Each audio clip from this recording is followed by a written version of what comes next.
The wind howled across the open plains, carrying the scent of rain and the sound of distant thunder. The mountains stood dark in the distance, and the sky was a heavy shade of gray. Inside a small wooden cabin, a single lantern flickered, casting a soft glow over a man sitting silently by the fire. He was tall, broad-shouldered, and rough from years of hard work under the sun. His name was Luke, and people in town called him the Giant Rancher.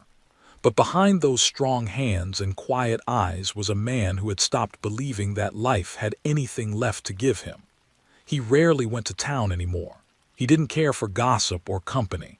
The ranch kept him busy enough, the cattle, the fences, the endless chores that filled each lonely day. When the sun went down, he would sit by the fire, listening to the crackle of the wood, thinking about the things he never said out loud. The cabin was neat but cold, like a place built for survival, not for comfort. There were no pictures, no laughter, no soft voices. Just the sound of wind pressing against the old walls and the ticking of an old clock above the door. That night the storm came faster than he expected. The first drops of rain hit the roof like stones. The wind grew stronger, making the door rattle. Luke stood, checking the latch and glancing toward the window. The fields outside were vanishing under sheets of rain, and lightning flashed in the distance, cutting through the dark like a warning. He poured himself a cup of coffee, sat down again, and tried to ignore the emptiness that always crept in when the nights turned cold. Then, just as he leaned back in his chair, he heard it, a faint sound carried through the storm. It was so soft at first that he thought he imagined it, but then it came again. A knock, weak, uneven, and desperate. He froze, listening closely. Nobody ever came this far out, especially not on a night like this. The knocking came again, louder this time. His brow tightened as he stood and reached for the lantern.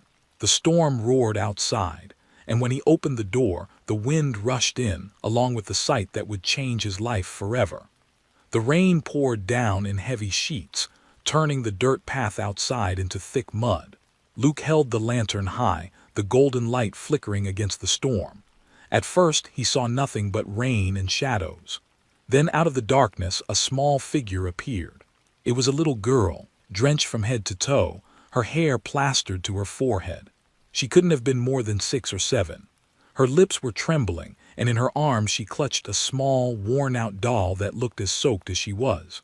Her eyes, wide and desperate, locked on his. For a moment Luke just stood there, stunned. He'd seen strays, travelers, and even lost ranch hands before, but never a child, alone, in a storm like this. He lowered the lantern slightly and stepped forward. "What are you doing out here, kid?" he asked, his voice deep but gentle. The girl opened her mouth, but her voice came out as a shaky whisper, almost lost under the rain. "Please, mister, can my mother give birth in your cabin?" Luke froze. He wasn't sure he heard her right. "What did you say?" The girl swallowed hard, her tiny body trembling from the cold.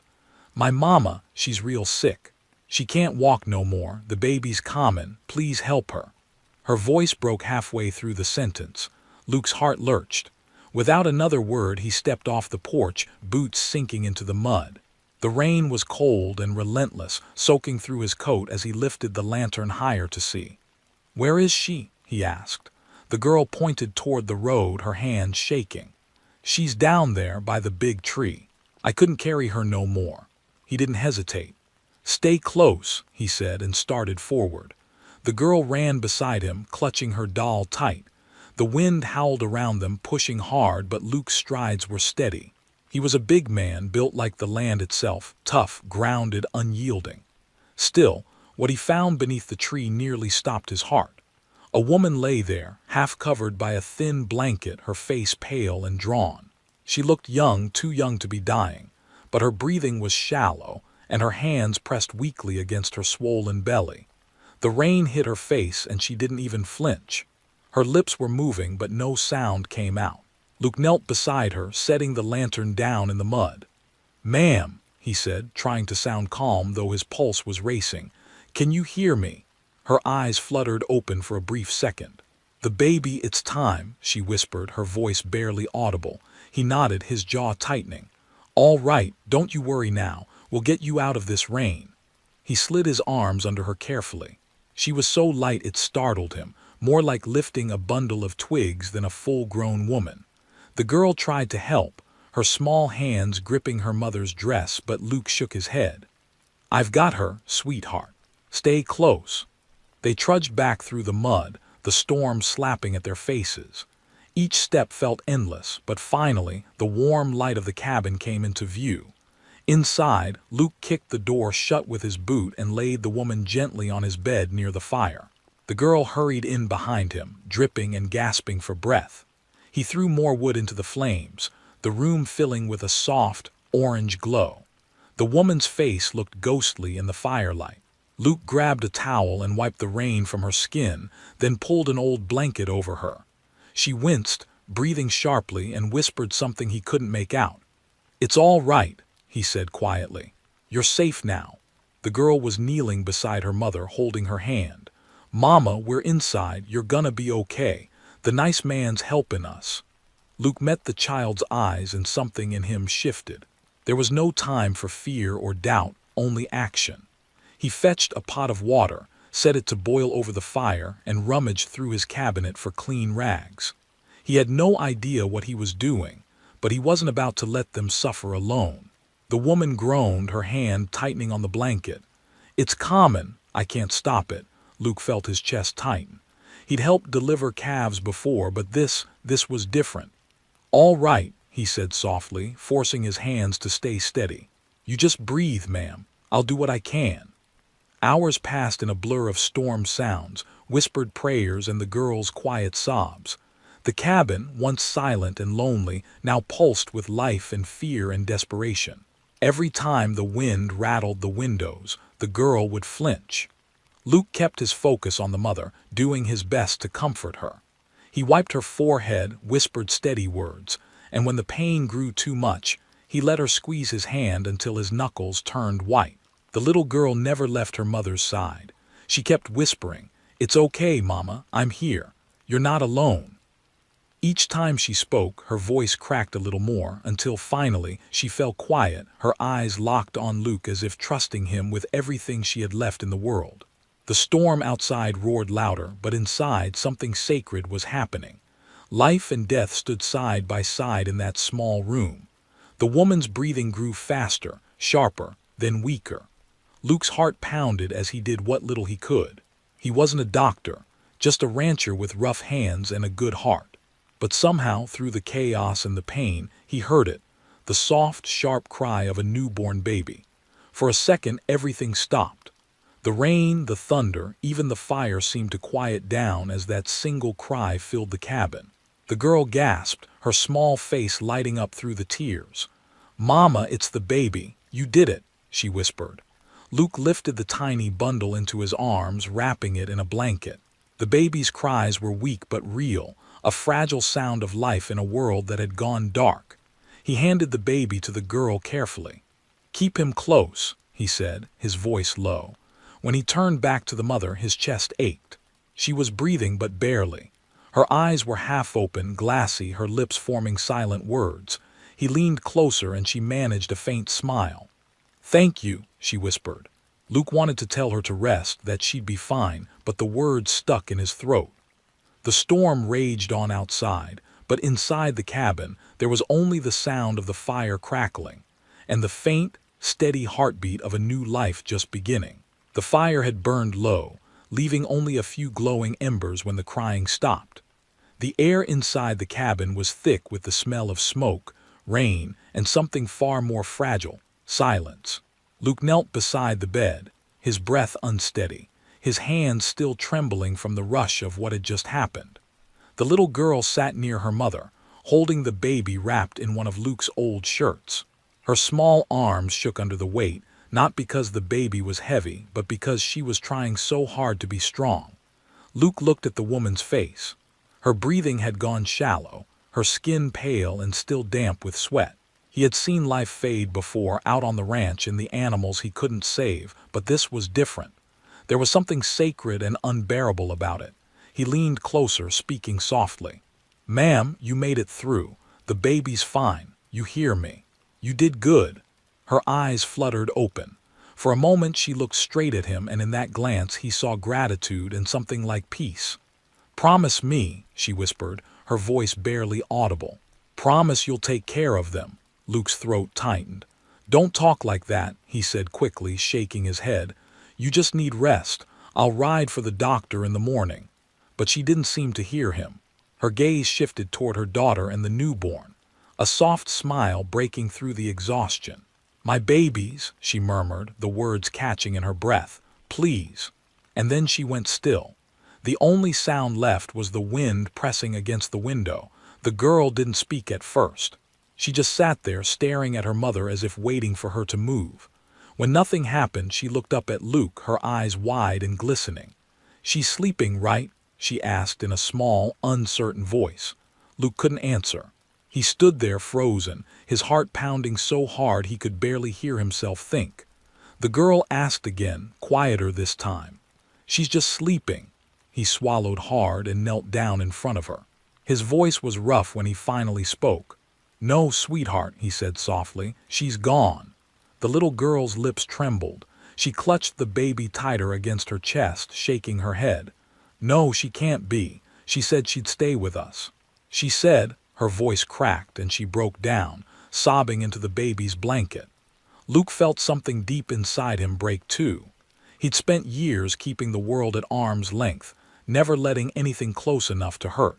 But watching that child cry beside her mother's still body, something inside him stirred that he didn't recognize anymore, a fierce, aching need to protect. He reached out, his rough hand resting gently on the girl's shoulder. "I'm sorry," he said quietly. "I'm so sorry." She didn't answer. The fire popped, and the wind outside howled like a living thing. Luke stood and turned away for a moment, wiping at his face with the back of his hand. He hadn't cried in years, not since the day he buried his own wife under the same kind of stormy sky. He remembered the sound of the rain hitting her coffin lid, the cold silence that followed, and how he swore he'd never care that deeply again. But life, it seemed, had found a way to remind him that promises like that don't hold forever. He covered the woman gently with a blanket, tucking it under her chin as if she might still feel the cold. The girl watched him with big, wet eyes. "What will we do now?" she asked, her voice trembling. Luke took a long breath. "We'll take care of your mama in the morning," he said softly. "And tonight you rest. Both of you." The little girl shook her head stubbornly. "I can't sleep. She'll be scared if I do." He crouched down again, looking her in the eye. "Your mama's not scared anymore. She's watching over you now, and that baby too. But she'd want you to rest, you understand." The child sniffed, wiping her face with the back of her hand. She looked down at her brother, then back at Luke. "You'll help us?" Luke nodded slowly. "Yes, ma'am. I'll help you." That seemed to calm her, at least for a moment. He helped her lie down near the fire, spreading an old quilt over her and the baby. She curled up beside her brother, holding him close, her small body still shaking with quiet sobs. Luke sat in the chair nearby, watching over them. Hours passed. The storm outside began to fade, replaced by the soft hiss of rain against the roof. The firelight flickered over the walls, casting long shadows that swayed like ghosts. Luke's eyes grew heavy, but he didn't sleep. Every few minutes he'd glance toward the bed where the mother lay, then back to the two children resting near the fire. By dawn, the rain had stopped. The world outside was silent, washed clean by the storm. Luke stood and stepped outside for a moment, breathing in the cold morning air. The mountains were draped in mist, and the grass shimmered with droplets. He looked toward the old oak tree on the hill behind his cabin, its branches swaying gently. That's where he would bury her, he decided, somewhere peaceful, where the sun could touch the ground and the wind could sing through the leaves. When he went back inside, the girl was awake, sitting up with the baby in her lap. Her eyes were red, but there was a kind of quiet strength in her expression now. She looked at him and said softly, "Mama liked trees. She said they talked to God." Luke nodded, his throat tight. "Then that's where we'll take her," he said. The girl nodded too, then looked down at the baby. "She wanted to name him Samuel," she whispered. "After my papa." Luke felt his heart twist again. "That's a good name," he said quietly. "Strong name." The girl smiled faintly, brushing a bit of lint off the baby's blanket. "He's all I have now." Luke hesitated, then said, "Not anymore." She looked up, confused. He met her gaze and spoke with quiet certainty. "You've got me now, too." The girl didn't reply at first. She just stared at him, as if trying to decide if she could believe that. Then, slowly, she nodded and looked back down at her brother, rocking him gently as the first light of morning filled the cabin. The fire had burned down to ashes, but for the first time in years, Luke felt something warm stirring in his chest that had nothing to do with the flames. The sky turned a soft gold as the morning stretched over the valley. The rain had stopped, but the ground still glistened, soaked through from the night's storm. Luke stood outside the cabin with a shovel in his hand, staring at the old oak tree on the hill behind his home. The air was quiet, heavy with the kind of stillness that follows loss. He'd buried things before, animals, a friend once, even his wife years ago, but this felt different. This felt personal. The girl stood nearby, holding the baby close to her chest, wrapped in one of Luke's old blankets. She didn't cry anymore. Her face was pale, her eyes red but steady. She just watched as Luke worked, her small frame almost lost against the backdrop of the wide, open land. Every now and then the baby made a small sound, a reminder that life, somehow, continued. Luke's shovel hit the earth again and again, the sound sharp and rhythmic in the quiet air. He paused once, leaning on the handle, wiping the sweat from his brow even though the air was cool. His chest felt heavy, not from the work, but from the weight of what had happened inside that cabin just hours ago. He had opened his door to strangers and before dawn had watched one life end and another begin. When the grave was ready, he went back to the cabin. The mother's body was still lying on the bed, her face calm now, her hair brushed neatly by the little girl earlier that morning. Luke lifted her gently, wrapping her in a clean sheet. The girl followed him out, her bare feet silent on the wet grass. Together, they walked up the hill. When they reached the oak tree, Luke laid the woman down in the grave. The girl knelt beside her mother for a long moment. She didn't say much, just pressed her small hand to the sheet and whispered something Luke couldn't quite hear. Then she stood, holding the baby closer. Luke cleared his throat. "You want to say a prayer?" he asked softly. The girl shook her head. "Mama said prayers don't need words. She said God listens to hearts." Luke nodded slowly. "She sounds like a wise woman." The girl looked at him, her eyes glistening. "She was." He bowed his head for a moment, not out of habit but out of respect. Then he began to cover the grave, one shovel of dirt at a time. The sound of the earth hitting the sheet was dull and final, and the girl flinched at the first few strikes, then went still again.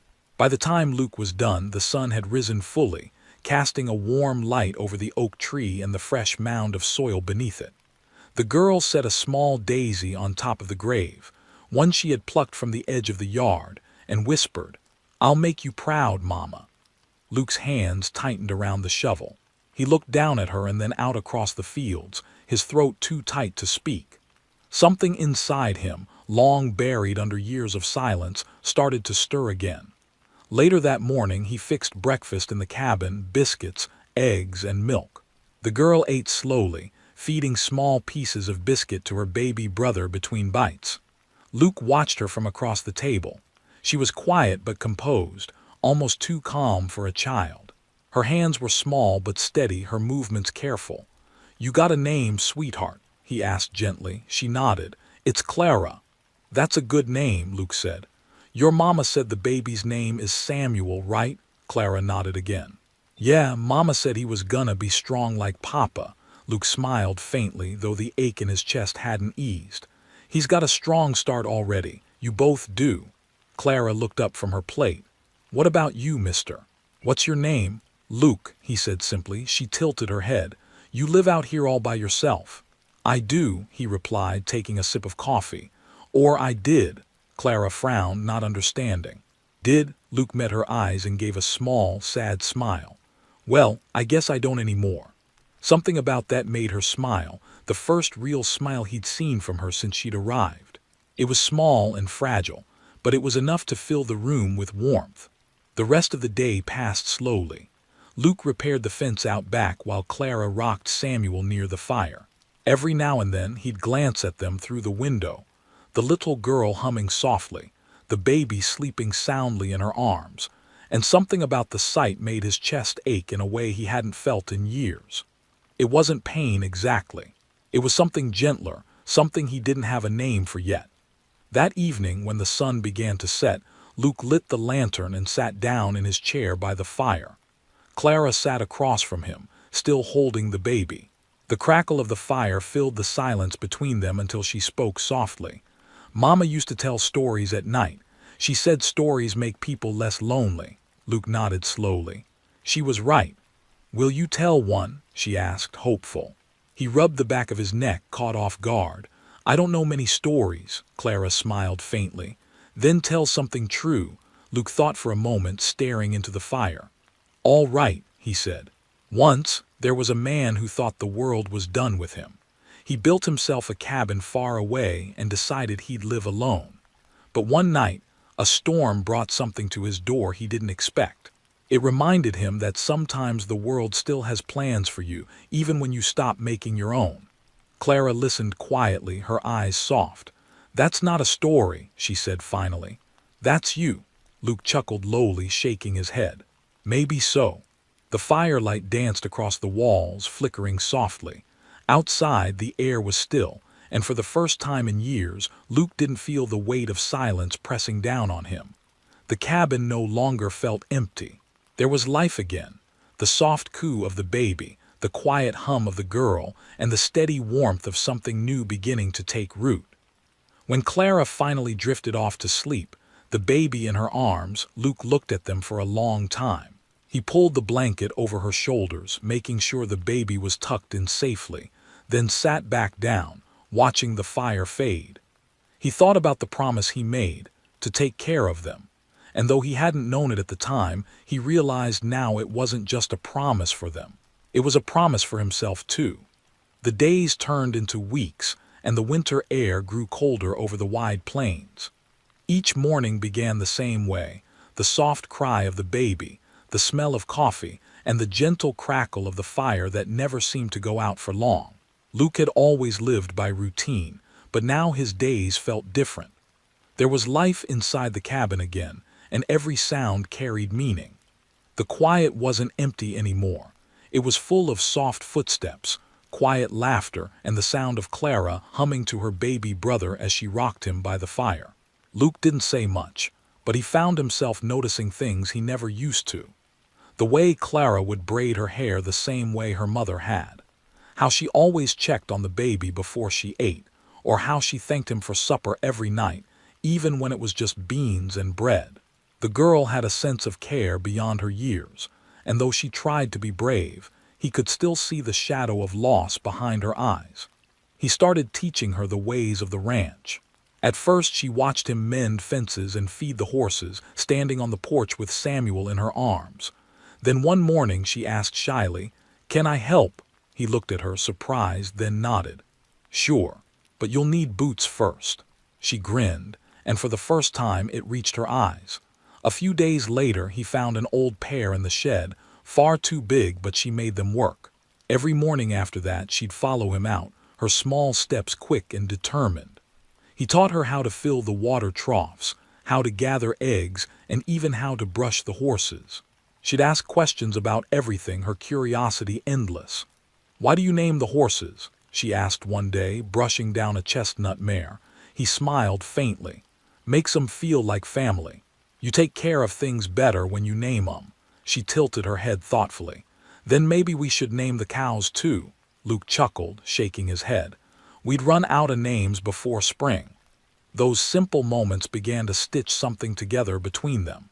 It wasn't just kindness anymore. It was connection. Luke didn't talk about it, but he felt it growing like roots under the soil. The girl had brought warmth into a place that had been frozen for years. At night, when Samuel cried, Luke would wake to the sound of Clara's soft voice singing a lullaby. He'd sit by the fire, pretending not to listen, but her voice always seemed to calm something inside him too. Sometimes she'd fall asleep in the rocking chair, the baby still in her arms, and he'd quietly take the child and lay him in the small cradle he'd built from spare wood. Then he'd drape a blanket over Clara's shoulders and watch the flames dance for a while, wondering how something so small could change his world so completely. One evening, as the snow began to fall outside, Luke was mending a saddle while Clara played on the floor with Samuel.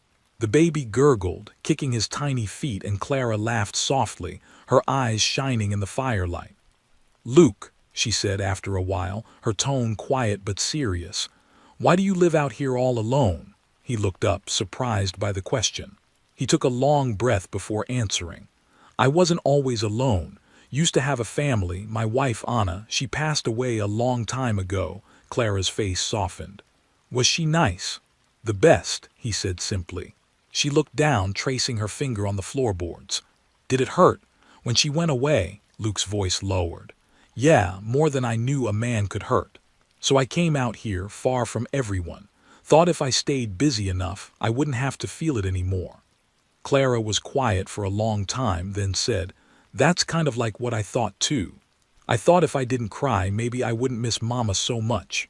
Luke set down the saddle and looked at her. "How's that working out for you?" She gave a small, sad smile. "It doesn't," he nodded slowly. "No, it don't." The room went still except for the soft pop of the fire. Then, without a word, Clara climbed into the old chair beside him, leaned her head on his arm, and whispered, "I'm glad we found you, Luke." He swallowed hard, his chest tightening with something he hadn't felt in years, belonging. He reached over and placed a rough, gentle hand on her shoulder. "I'm glad you did too, sweetheart." As winter deepened, they settled into their new life. Luke took to calling Samuel Little Buck, a nickname that made Clara giggle. She told him stories about her mother, how she loved wildflowers, how she sang while cooking, how she always said kindness costs nothing. Luke listened quietly, holding onto every word like they were pieces of the woman who had trusted him with her children. One morning, Clara came running into the barn with Samuel bundled in her arms, laughing breathlessly. "It's snowing again," she said, her cheeks pink from the cold. Luke smiled and followed her outside. The world was white and still, the air crisp and full of that quiet magic that comes only after snowfall. Clara twirled in the open space, holding the baby close, giggling as snowflakes landed on her hair. Luke watched, his breath forming small clouds in the cold air. For a moment, it felt like something sacred, like the earth itself was giving them a fresh start. When they went back inside, Luke made them cocoa from the little he had left. Clara took a sip and said with a grin, "You make the best cocoa in the world." He laughed, shaking his head. "That's because you've never had anyone else's," she shrugged. "Then I don't need to." That night, after the baby was asleep, Clara sat by the fire, staring into the flames. "Mama used to say love makes a house feel warm," she whispered. Luke glanced at her, then at the firelight dancing across the walls. "She was right," he said softly. The wind picked up outside, rattling the windows, but inside the cabin, everything felt still. Luke realized then that the warmth he felt wasn't from the fire, it was from them. The little girl with the brave heart, the baby with his mother's eyes, and the quiet presence of something he hadn't dared believe in again. It wasn't just comfort or duty anymore. It was family, in the truest, simplest way. He leaned back in his chair, watching Clara's eyelids grow heavy. The baby stirred once, then sighed softly. Luke smiled faintly, his heart steady and full. For the first time in years, the giant rancher wasn't a man alone in the wilderness. The storm that had brought them to his door had also brought him back to life. One heartbeat, one whispered laugh, one quiet night at a time. The snow stayed on the ground for weeks, soft and clean, blanketing the hills in white. The air was sharp in the mornings, and smoke rose from the cabin chimney like a promise that warmth waited inside. Luke had grown used to the sound of Clara's laughter mixing with the crackle of the fire and the soft cooing of baby Samuel. Life had found rhythm again. Simple, quiet, steady. He never said it out loud, but every morning when he opened the door and saw them there, the little girl wrapping the baby in a blanket while humming some tune her mother must have taught her, He thanked heaven that storm had brought them to his door. The days stretched out like threads of peace. Luke worked the land as he always had, but now there was always someone waiting for him when he came back. Clara would run to the porch, her braids swinging, shouting, "Luke's home!" Samuel would reach his tiny hands toward him, his little laugh filling the air. Luke would scoop him up, shaking his head in mock gruffness, saying, "You're getting heavier every day, little buck." But his eyes always softened when he said it. Sometimes, late in the afternoons, he'd take Clara riding out across the open fields.